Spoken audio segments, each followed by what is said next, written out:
Hola, queridos hermanos, tengan ustedes muy buenas tardes. Nos encontramos aquí nuevamente por este canal MIEG, Ministerio Internacional Edificando en Gracia, un ministerio según el preterismo pleno. Y estamos en esta tarde, entonces, como usted me conoce, mi nombre es Elena Saavedra y estamos aquí en Viña del Mar, Chile. Traemos un nuevo mensaje de la escatología bíblica ya realizada. Y tiene por título entonces esto: así fue la venida de Cristo como ladrón. Este es el título que le hemos colocado a este mensaje. Como usted sabe, yo tengo un profesor, Heriberto Suárez, que es el que me enseña y que nos ha enseñado tantas cosas que también entonces yo se las transmito a usted. Y hoy entonces traemos este tema que comienza por Apocalipsis capítulo 3 del 1 al 3. Y se refiere entonces a el mensaje a la iglesia de Sardis. Dice lo siguiente, versículo 1 del capítulo 3 de Apocalipsis. Escribe el ángel de la iglesia en Sardis, el que tiene los 7 espíritus de Dios y las 7 estrellas. Dice esto: yo conozco tus obras, que tienes nombre de que vives y estás muerto. Sé vigilante y afirma las otras cosas que están para morir, porque no he hallado tus obras perfectas delante de Dios. Versículo 3. Acuérdate pues de lo que has recibido y oído, y guárdalo, y arrepiéntete, pues si no velas, vendré sobre ti como ladrón, y no sabrás a qué hora vendré sobre ti. Fuerte, este es un versículo que el Señor entonces le entrega a través del apóstol Juan a el ángel, dice que es el pastor, el mensaje a la iglesia de Sardis. Este tema es tan importante de la escritura, tema pero tan mal entendido por la tradición. Aquí en este mensaje a la iglesia de Sardis define el tiempo de Cristo que regresa como ladrón. En Apocalipsis 3 del 1 al 3 es lo que acabamos de leer. Por más que pareciera esa venida como ladrón, asustadora, también es gloriosa porque viene en amor. Y todo esto se esperaba por la iglesia, es su regreso. Para la mayoría de la iglesia contemporánea nuestra, este evento aún estaría por suceder. Cuando se ven ciertas catástrofes en el mundo, inmediatamente se imagina Cristo viene, Cristo regresa, son los últimos tiempos. Inmediatamente se asocia con el regreso de nuestro Señor, siendo que este evento nunca fue y nunca será para nosotros, todo fue para ellos. La venida del Señor aconteció en el primer siglo de la era cristiana. Y el apóstol Juan escribió así a esta iglesia de Asia Menor, la iglesia de Sardis, como también las otras iglesias que eran 7, que el apóstol Juan tenía que llevar entonces el mensaje del regreso y la exhortación para cada una de las iglesias conforme a lo que estaba en desorden. Entonces, no podemos quedar nosotros en el siglo XXI en un estado de alerta permanente. Apocalipsis 3 del 1 al 3 está muy claro que esta iglesia estaba en disciplina por el Señor, porque se apoyaba en sus riquezas y en sus lujurias, porque era una ciudad que trabajaba mucho con lanas y obtenía grandes riquezas, pero el pueblo se fue alejando del Señor. Y se apoyaban entonces en eso, en sus lujos y en sus riquezas. Esta ciudad era gran productora de lana. Se dedicaba más a recaudar bienes y estaban dejando la esencia de la palabra de Dios. Estaban perdiendo el entusiasmo del alimento espiritual. Y así no es diferente en los tiempos de hoy. hasta que el Señor vino con exhortación y en el versículo 3 recuerda, le dice a la iglesia de Sardis, cuida, ¿no? Arrepiéntete. Y ahora, ¿dónde están esos hermanos de esa iglesia?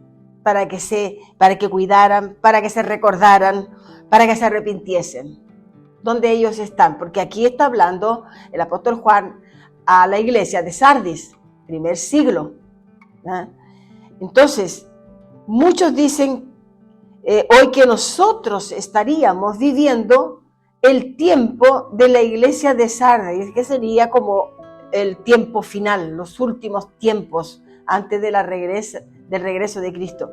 Pero eso es completamente equivocado, totalmente falso, porque el Señor ya vino en el año 70. Entonces, hermanos, veamos en este pasaje bíblico ahora, en Mateo 24, del 1 al 5, qué es lo que el Señor nos va aquí a explicar nuevamente. Mateo capítulo 24 y el versículo del 1 al 5. Dice así: cuando Jesús salió del templo y se iba, se acercaron sus discípulos para mostrarle los edificios del templo.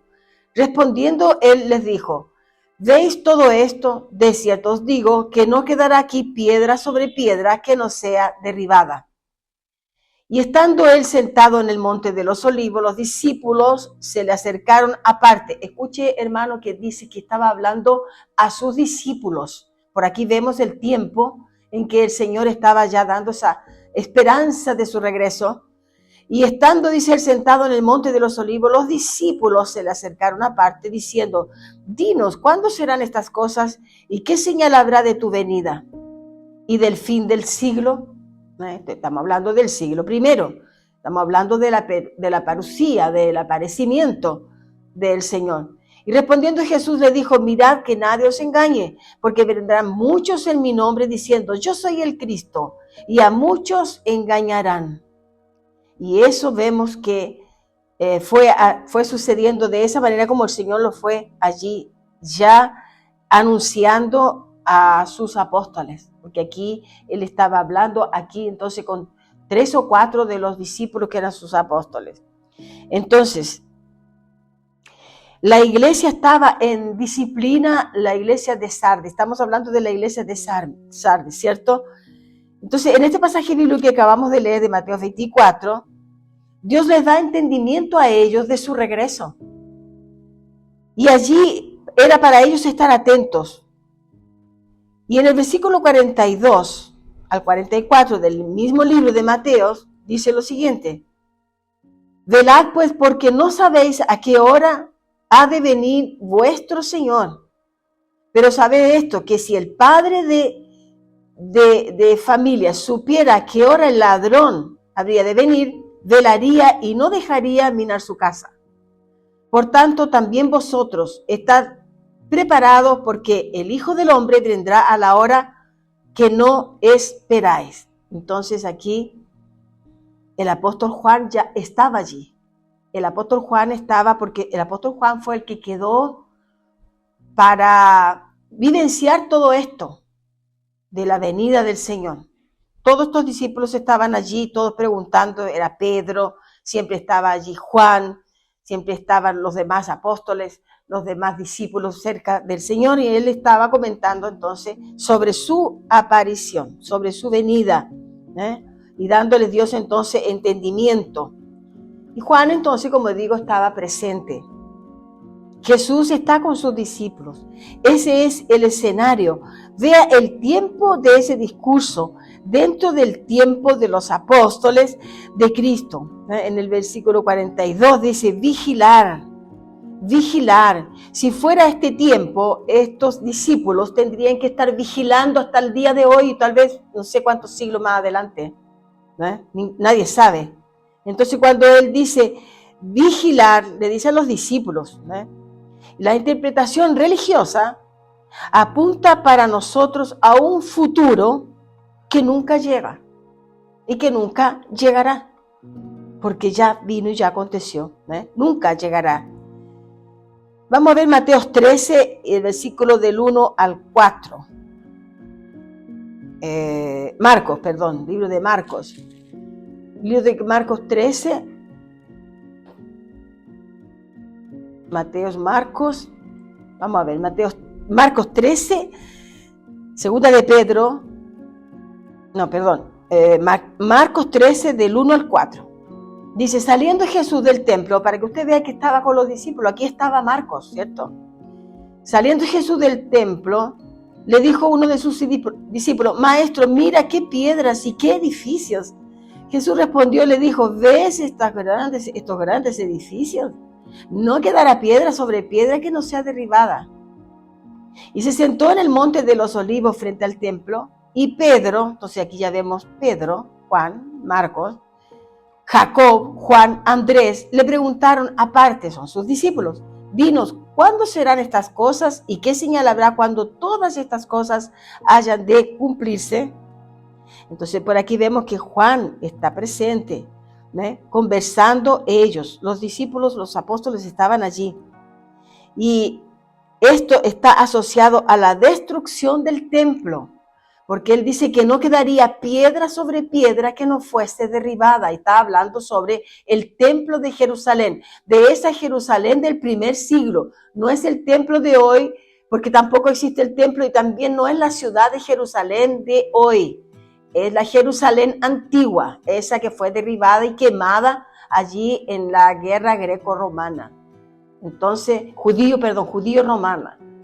Entonces vemos que esto está Marcos y aquí Andrés y todos y Jacob, Pedro, todos ellos están allí en el Monte de los Olivos en aquel tiempo, primer siglo, preguntando a Jesús, ¿cuándo sería eso? Porque ellos tenían preocupación grande con esto. Era asustador, dice que vendría como ladrón, Entonces era muy asustador. Imagínense cuando un ladrón está rodeando, cómo nosotros cuidamos, cómo nosotros nos asustamos, ¿cierto? ¿No es verdad? Entonces, está conversando con sus discípulos. Y esto entonces, como decíamos, está asociado al templo de Jerusalén del primer siglo. Obviamente esa venida no estará en nuestro tiempo. Gracias a Dios que tuvimos nuestros ojos iluminados por Dios para entender estos tiempos, y entender la escritura, en lo que está hablando, y la revelación que era para tiempo, para ellos era futuro, pero para nosotros no es futuro, para nosotros ya es pasado. Entonces, gracias a Dios que nos abrió el entendimiento, y muchos de nosotros sin tener doctorado, sin ser un PhD, hemos entendido aquello que el Señor escribió aquí, y no nos dejamos hoy en día persuadir por cualquier mensaje que se ve hoy en día por las redes sociales. El Espíritu Santo nos agració con este entendimiento. En 2 de Pedro 3, vamos a ver aquí 2 de Pedro 3, el libro de 2 de Pedro. Vamos a encontrar aquí el libro de 2 de Pedro, está cerquita por aquí. 2 de Pedro 3, 2 de Pedro 3 del 10 al 12. Dice, pero el día del Señor vendrá como ladrón de la noche, en el cual los cielos pasarán con grande estruendo, y los elementos ardiendo serán deshechos, y la tierra y las obras que en ella hay serán quemadas. Puesto que todas estas cosas han de ser deshechas, ¿cómo no debéis vosotros andar en santa y piadoso manera de vivir? El versículo 12 dice, esperando y apresurándoos para la venida del día de Dios, en el cual los cielos encendiéndose serán deshechos, y los elementos siendo quemados se fundirán. Pero nosotros, dice, esperamos, según sus promesas, cielos nuevos y tierras nuevas, en la cual mora la justicia. Pero era hasta el versículo 12. Cuando dice en este libro de 2 de Pedro 3, del versículo 10 al 12, cuando Pedro está hablando aquí a los expatriados, a ellos que estaban fuera, Pedro fue a comunicar el regreso de Cristo. ¿eh? Pedro estaba exhortándolos a los expatriados. Cuando habla de sol, luna, estrellas, es un lenguaje allí profético.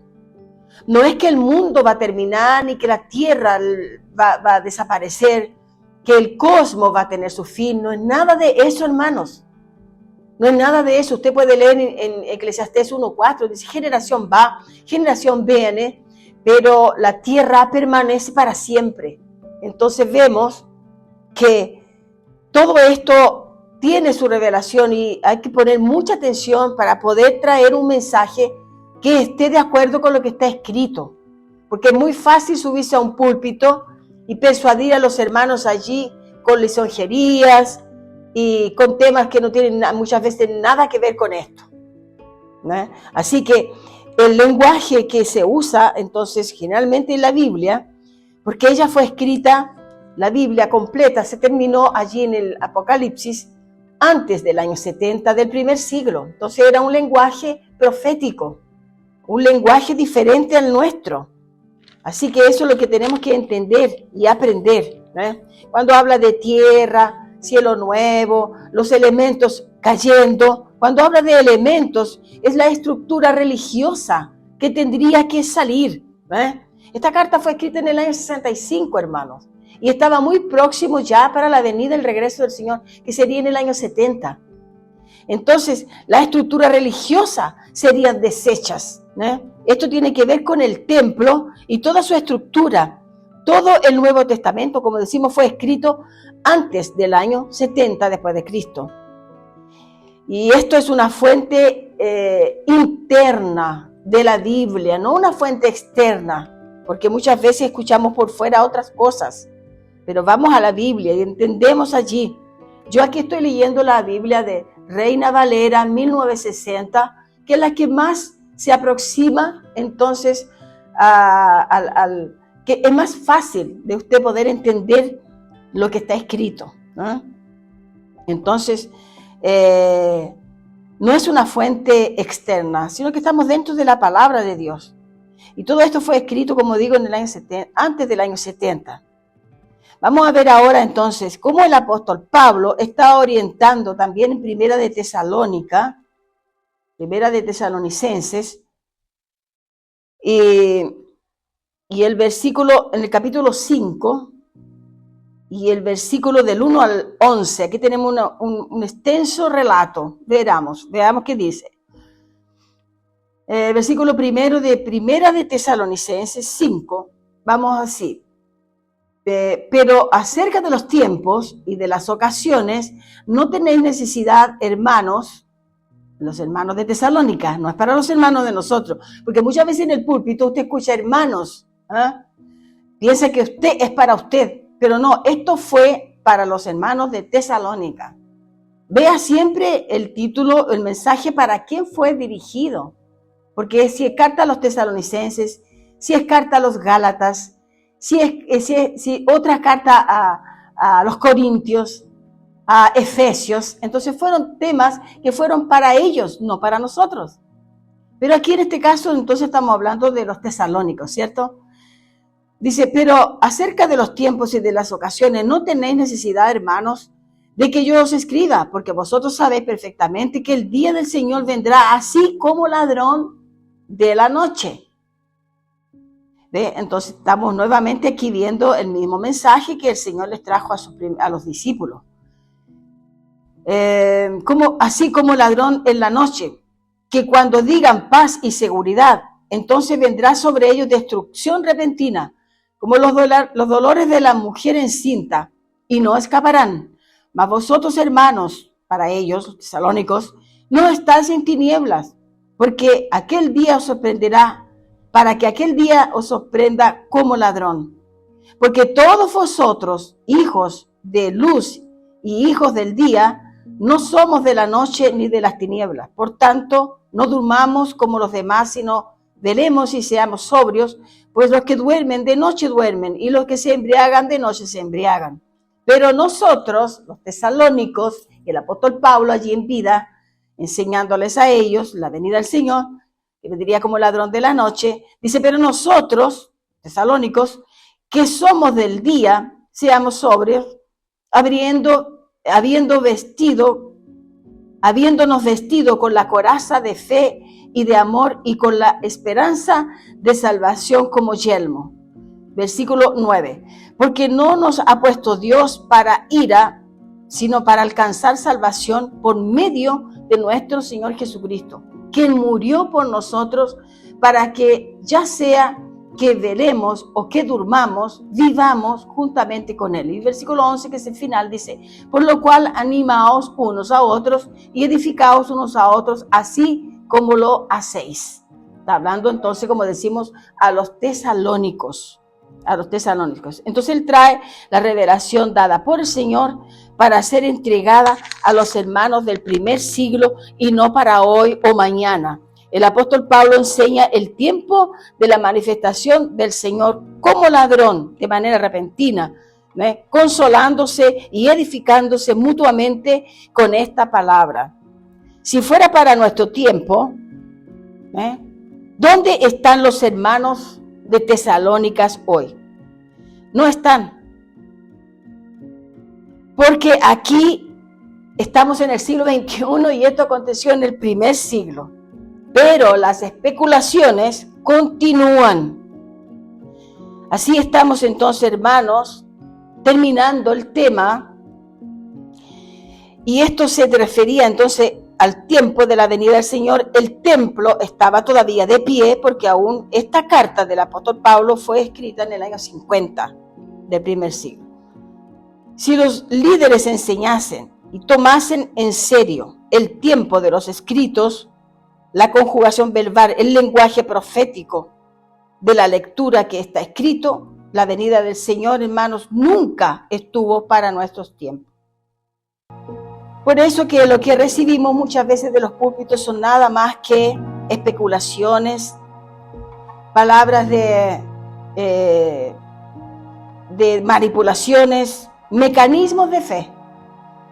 Pero Dios en su inmensa misericordia continúa despertando los que son suyos y los despierta a su verdad. Cristo ya vino en el primer siglo de la primera era cristiana, en el año 70 después de Cristo, y cumplió como Él dijo que vino, como ladrón de la noche. Gracias a Dios, hermanos, que salimos del engaño de la tradición. Con esto nos despedimos y los dejamos cordialmente invitados para un nuevo mensaje que con certeza también será tan interesante cuanto este. Gracias y paz.